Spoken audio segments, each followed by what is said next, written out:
Cine hero Raj Tarun Lavanya love స్టోరీలో big twist చోటు చేసుకుంది. లావణ్యకు నోటీసులు ఇచ్చారు నార్సింగి పోలీసులు.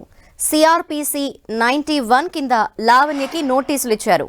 లావణ్య తన ఫిర్యాదులో ఆరోపించిన అంశాలకు ఆధారాలు ఇవ్వాలని నోటీసుల్లో కోరారు. అయితే లావణ్య మాత్రం పోలీసులకు అందుబాటులోకి రానట్టు తెలుస్తోంది. మరోవైపు రాజ్ తరుణ్ వ్యాఖ్యలపై లావణ్య స్పందించారు. రాజ్ తరుణ్ పై మరోసారి సంచలన కామెంట్స్ చేశారు. రాజ్ తరుణ్ తనతో పాటే కాదు మరికొందరితోనూ రిలేషన్షిప్ లో ఉన్నాడని ఆరోపించిందామె. పక్కా ఆధారాలతో రాజ్ తరుణ్ బండారాన్ని బయట పెడతానని తెలిపింది ఆమె.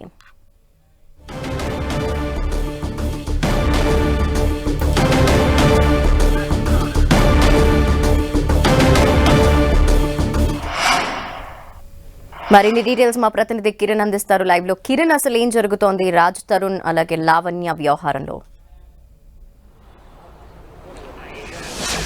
ధనలక్ష్మి, నటుడు రాజ్ తరుణ్ మీద లావణ్య ఇచ్చిన ఆ ఫిర్యాదుపై ఇప్పుడు నార్సింగ్ పోలీసులు వివరాలు సేకరించే పనిలో ఉన్నట్టుగా మనం చెప్పుకోవాల్సి ఉంటుంది. మొన్న సాయంత్రం నటుడు రాజ్ తరుణ్ మీద లావణ్య ఒక 4 పేజీల ఫిర్యాదు చేసింది. ఆ ఫిర్యాదుకు సంబంధించి కూడా నిన్న పోలీసులు మాట్లాడుతూ ఆమె ఇచ్చిన ఎవిడెన్స్ ఆధారంగా కేసు విచారణ కొనసాగుతుందని చెప్పిన నేపథ్యంలో నిన్న లావణ్య ఫిర్యాదు మీద ఇటు రాజ్ తరుణ్ కూడా స్పందించడం జరిగింది. గత కొన్నేళ్లుగా రిలేషన్షిప్లో ఉన్నాను, కానీ గత 3 నెలలుగా ఆమెతో కొంత బ్రేకప్లో ఉన్నట్టుగా చెప్పిన పరిస్థితి కనిపిస్తుంది. ఆ బిహేవియర్ నచ్చకనే ఆమెతో కొంత దూరంగా ఉంటున్నట్టు కూడా అటు వారిద్దరి సన్నిహిత సంబంధాలకు సంబంధించి కూడా రాజ్ తరుణ్ చాలా సుదీర్ఘంగా మీడియాకు వివరించిన పరిస్థితి కనిపిస్తున్న నేపథ్యంలో ఇక ఈ కేసుకు సంబంధించి కూడా రోజుకొక ట్విస్ట్ బయటపడిన నేపథ్యంలో కొలిక్కి తీసుకొచ్చేందుకు నార్సింగ్ పోలీసులు సన్నద్ధమవుతున్నట్టుగా మనం చెప్పుకోవాల్సి ఉంటుంది. మొన్న సాయంత్రం ఇచ్చిన ఫిర్యాదుపై గతంలో ఫిర్యాదు సందర్భంగా మీడియాకి చూపించిన సంబంధించిన ఆధారాలను కూడా పోలీసులకి ఇవ్వాలంటూ కూడా నార్సింగ్ పోలీసులు నిన్న సాయంత్రం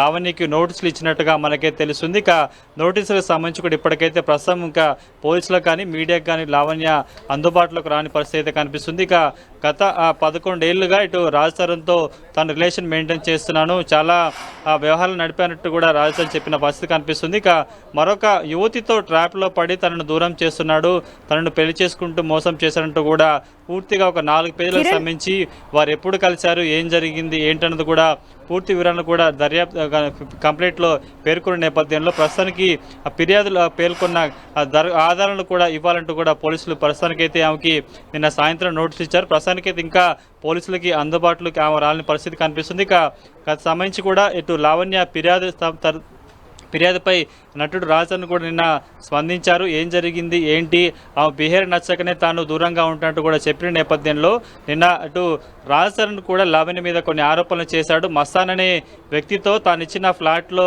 ఉంటుంది, డ్రగ్స్ కేసు తర్వాత కూడా బయటకు వచ్చిన తర్వాత కూడా తిరిగి ఆ వ్యక్తితో రిలేషన్ కొనసాగిస్తున్నట్టుగా రాజ్ తరుణ్ చెప్పిన నేపథ్యంలో అందుకు సంబంధించి కూడా రాజ్ తరుణ్ ఆరోపణల మీద తాను పక్కా ఎవిడెన్స్తో రాజ్ తరుణ్ వ్యవహారానికి సంబంధించి కావచ్చు, తనతోనే కాకుండా మరికొంతమంది యువతులతో రిలేషన్ మెయింటైన్ చేస్తున్నారు, ఆ సంబంధించిన ఆధారాలు ప్రూఫ్స్ కూడా ఉన్నాయి కాబట్టి అప్పుడే మీడియా ముందుకు వస్తానంటూ కూడా చెప్పిన నేపథ్యంలో నిన్న సాయంత్రం నార్సింగ్ పోలీసులు లావణ్యకి నోటీసులు ఇచ్చి ఆ ఫిర్యాదుకు సంబంధించిన వివరాలు ఇవ్వాలని చెప్పిన నేపథ్యంలో ప్రస్తుతానికైతే ఇంకా ఆమె అందుబాటులోకి రాని పరిస్థితి కనిపిస్తుంది. చూడాల్సి ఉంటుంది సాయంత్రం లోపల వస్తారా, మధ్యాహ్నం తర్వాత వచ్చి ఒకరే వచ్చి ఫిర్యాదులో పేర్కొన్న ఆధారాలను పోలీసులకి ఏ విధంగా అందజేస్తారన్నది మనమైతే చూడాల్సింది. ప్రస్తుతానికైతే లావణ్య ఇచ్చిన ఆధారాల ఆధారంగా ప్రస్తుతానికైతే పోలీసులు ఈ కేసుకు సంబంధించి కూడా లోతైన దర్యాప్తు చేయబోతున్నారు. నిజంగా రాజ్ తరుణ్ లావణ్యని మోసం చేశాడా, కేవలం కావాలని బ్లాక్మెయిల్ చేసే పనిలోనే లావణ్య రాజ్ తరుణ్ మీద కంప్లైంట్ చేసిందని కూడా ప్రస్తుతానికైతే పోలీసుల దర్యాప్తు తేలాల్సి ఉంటుంది. ప్రస్తుతానికైతే పోలీసులకు ఇంకా అందుబాటులోకి రానట్టుగా మనకైతే సమాచారం అందుతుంది. ధనలక్ష్మి, కిరణ్, తన కంప్లైంట్ లో ఏం చెప్తోంది, ఎటువంటి ఆధారాలు ఉన్నాయని చెప్తోంది, అంతేకాకుండా మీడియా ముందుకి ఆ మస్తాన్ అనే వ్యక్తితో కలిసి వస్తానని చెప్పింది. ఈ నేపథ్యంలో ఆమె ప్రస్తుతం అసలు అందుబాటులోనే లేకపోవడంపై ఏమంటున్నారు పోలీసులు? 2014లో వీరిద్దరి మధ్య సన్నిహితం పెరిగింది. దానికి సంబంధించి కూడా ఎప్పుడేం జరిగింది, ఆ తర్వాత ఎన్ని సంవత్సరాల పాటు రిలేషన్లో మెయింటైన్ చేశాము, ఆ తర్వాత రాజ్ తరుణ్ బిహేవియర్ ఎందుకు చేంజ్ అయింది, రాజ్ తరుణ్ ఏ యువతితో సన్నిహిత సంబంధాలు కొనసాగిస్తున్నాడు, ప్రస్తుతం రాజ్ తరుణ్ నటిస్తున్న సినిమా హీరోయిన్తో కూడా కొంత మాలవిక అనే ఒక యువతితో నటితో కూడా కొంత రిలేషన్ మెయింటైన్ చేస్తున్నట్టు కూడా గతంలో ఇచ్చిన పోలీసులకు ఇచ్చిన కంప్లైంట్లకు 4 పేజీల ఫిర్యాదులో కూడా ఆమె పేరు 10 మార్లు అందులో పేర్కొన్న పరిస్థితి కనిపిస్తుంది. మాలవిక సోదరుడు తనకి ఫోన్ చేసి ఈ వ్యవహారానికి సంబంధించి రాజ్ తరుణ్తో దూరంగా ఉండాలంటూ కూడా పలుమార్లు బెదిరించాడంటూ కూడా కంప్లైంట్ కాపీల్లో పేర్కొన్న నేపథ్యంలో ఇక ఇందుకు సంబంధించి కూడా తన రక్షణ కల్పించాలి, తను డ్రగ్స్ కేసులు ఇరుక్కున్నప్పుడు కూడా కనీసం తను రక్షించే ప్రయత్నం చేయలేదు, తన పక్షాన లాయర్ను కూడా పెట్టలేదంటూ కూడా ఇటు అందులో ఫిర్యాదులో పేర్కొన్న పరిస్థితి కనిపిస్తుంది. ఇక కేవలం మాలవిక తానే కాకుండా ఇటు రాజ్ తరుణ్ ఖాతాలో చాలా మంది ఉన్నట్టుగా ఆమె ఆరోపిస్తున్న నేపథ్యంలో ప్రస్తుతం నార్సింగ్ పోలీసులు కోరుతున్న ఆధారంగా ఇటు రాజ్ తరుణ్ మీద చేసిన ఆరోపణలు నిజమా లేదా అన్నది కూడా పోలీసులు నిగ్గు తెలిసే పరిస్థితి మనకైతే కనిపిస్తుంది. ధనలక్ష్మి. Thank you Kiran. లావణ్య అన్ని అబద్ధాలు చెబుతోందని రాజ్ తరుణ్ అంటున్నారు. లీగల్ గానే తాను ప్రొసీడ్ అవుతానన్నారు. ఆమెతో కూడా ఆమె దగ్గర బ్లాక్ చేస్తుంటే ఆమె నాకు ఫోన్ రావట్లేదండి, నా చుట్టుపక్కల ఉన్న ఫ్రెండ్స్ కి వీళ్ళందరికీ ఫోన్లు చేస్తుంది. చాలా దగ్గర కొద్ది రోజుల్లో రిలీజ్ ఉందండి. అందుకని చెప్పండి అందరూ మాట్లాడారండి. అందరూ మాట్లాడి నాకు ఫోన్ చేసి ఇలా ఇబ్బంది పెడుతుందని చెప్పిన తర్వాత నేను లీగల్ గా కన్సల్ట్ అవ్వడం స్టార్ట్ చేశానండి.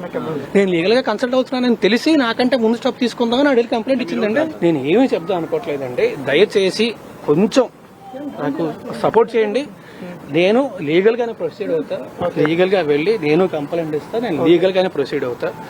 దయచేసి మీ సపోర్ట్ కూడా నాకు లేదండి. అంటే టచ్ లో ఉంటే కాదండి, అక్కడే నేను అప్పుడు బయటకు వస్తానండి, ఖచ్చితంగా ఉన్నానండి. అది మీకు అంటారు కదా టిప్ ఆఫ్ ద ఐస్ బర్గ్, ఇంకా దీని అమ్మ ఇంకా భరించలేము అన్న సిచ్యువేషన్ వచ్చేస్తుంది. అప్పటికి నేను ప్రతిసారి చెప్తూనే ఉంటా వద్దు వద్దు వద్దు వద్దు వద్దు అని చెప్పి ఇంక అప్పటికి నాకు ఇంకా విరక్తి వచ్చిందండి. ఆ మస్తాన్ సాన్ అబ్బాయితో నేను ఇంట్లో వచ్చి ఆడుదని పడుకుంటుంది, ఇవన్నీ చేస్తుంది. వాళ్ళిద్దరికి వాళ్ళకు ఉందండి. అది ఆవిడని అడగండి, దయచేసి ఆవిడని అడగండి. బ్రేకప్ అదే అండి, వాళ్ళిద్దరు అదే ఇంట్లో ఉండదండి, అదే ఇంట్లో అంతా ఉండదు. నాకు ఎలా పరిచయం అయ్యారో నాకు తెలియదండి, ఎలా పరిచయం అయ్యారో నాకు తెలియదండి. ఎవరో ఫ్రెండ్స్ ద్వారా పరిచయం అయ్యారు. నేను ఇవ్వలేదండి, నాదండి అది. మీరు ఉండమని చెప్పిన ఫ్లాట్ లో నేను ఉండమని చెప్పలేదండి, నేను కూడా అందులోనే ఉండేవాడిని.